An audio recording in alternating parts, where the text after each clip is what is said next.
Bismillahirrahmanirrahim. Teman-teman sekalian yang dimuliakan oleh Allah, di hadapan kita ada Al-Quran dan tafsirnya Kementerian Agama Republik Indonesia jilid 1 sampai dengan 10 dan muqaddimah, dicetak oleh Lembaga Percetakan Al-Quran Kemenak RI.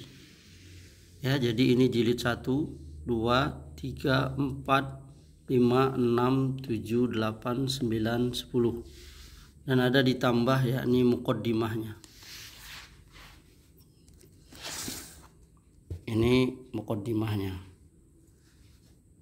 Kitab tafsir Al-Quran ini yang saya miliki ini cetakan kelima, ya, cetakan kelima Muharram 1432 Hijriah _ Desember 2010. Diterbitkan oleh Kementerian Agama RI, dicetak oleh Lembaga Percetakan Al-Quran Kementerian Agama. Tahun yang ini 2009 ya.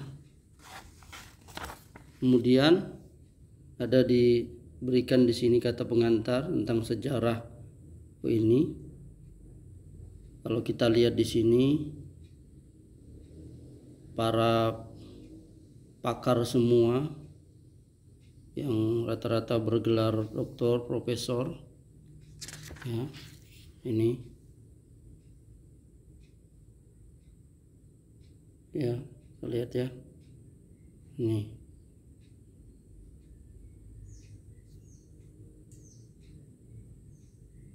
Ini ada nama-nama yang sudah kita kenal ya. Baik teman-teman, sesuai dengan judul kita, saya di dalam Al-Quran minimal ada 6 tempat yang berkaitan dengan yakni istiwa. Maka kita akan melihat bagaimana tafsir Kementerian Agama tentang istiwa ini. Yang pertama yakni di surah Toha ayat 5 ya. Ini ada di jilid 6.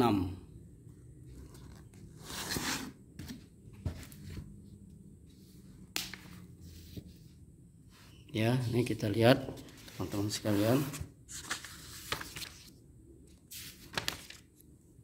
Katakan di sini Toha ayat 5, Ar-Rahmanu 'alal arsyistawa. Di sini diterjemahkan yaitu yang maha pengasih yang bersemayam di atas arasy. Kemudian ditafsirkan di sini, yakni ayat 5 ya.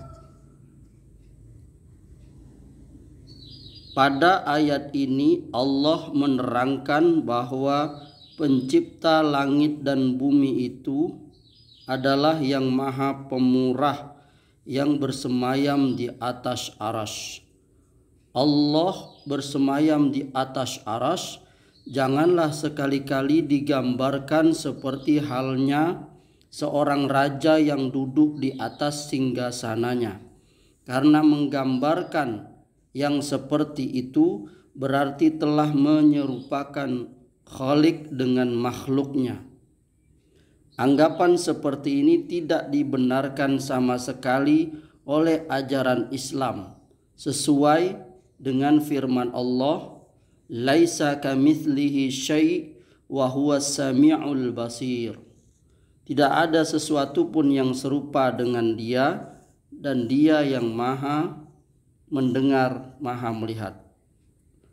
As-Surah ayat 11. Ya.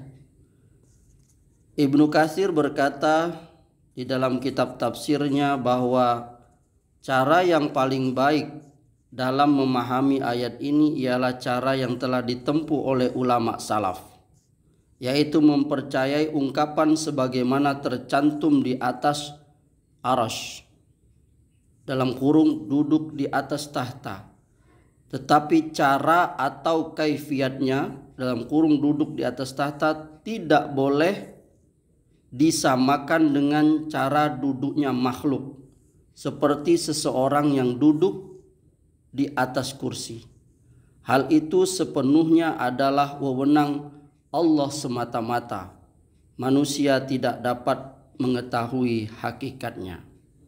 Ini tafsir yakni surah Toha ayat 5. Kemudian coba kita lihat ayat yang kedua, itu ada di surah Al-A'raf ayat 54. Ini ada di jilid 3 ya.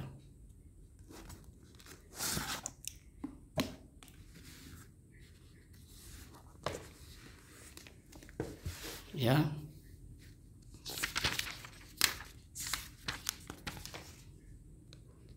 Ya, di jilid 3 ya.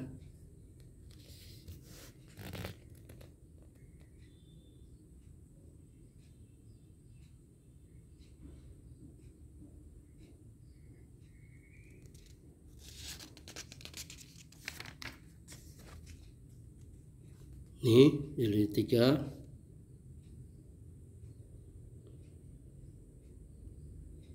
Saat menjelaskan fi sittati ayyamin thumma stawa 'alal 'arsy. Ya.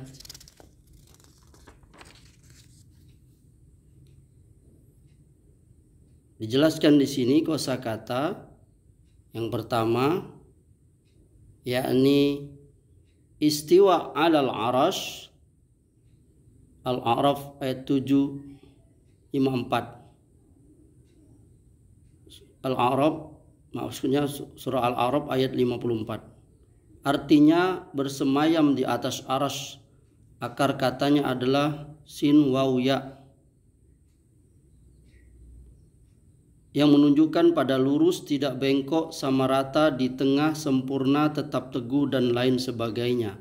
Sedangkan kata istiwa jika dikatakan istawa at-ta'am berarti makanan itu sudah matang karena sudah sempurna masaknya.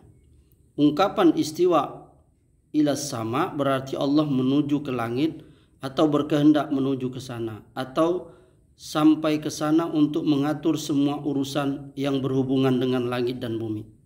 Ungkapan istiwa alal arsy berarti Allah bersemayam di atas arsy dan teguh di atasnya. Ungkapan terakhir ini tidak bisa dirincikan bagaimana Allah bersemayam di atas arsy. Kita hanya disuruh mengimani saja karena termasuk ayat mutasyabihat. Teman-teman sekalian, itu ada di ayat kedua. Begitu juga di surah Ar-Ra'd ayat 2 itu ada di jilid 5 ya. Kemudian surah As-Sajdah ayat 4 ada di jilid 7. Kemudian surah Al-Hadid ayat 4 ada di jilid 9. Kemudian ada di surah Al-Furqan ayat 59 ada di jilid 7. Semuanya itu di tafsir Kementerian Agama ini mengembalikan kepada tadi yang sudah saya bacakan, yakni di surah Toha ayat 5 dan tafsir Al-A'raf ayat 54. Semoga bermanfaat.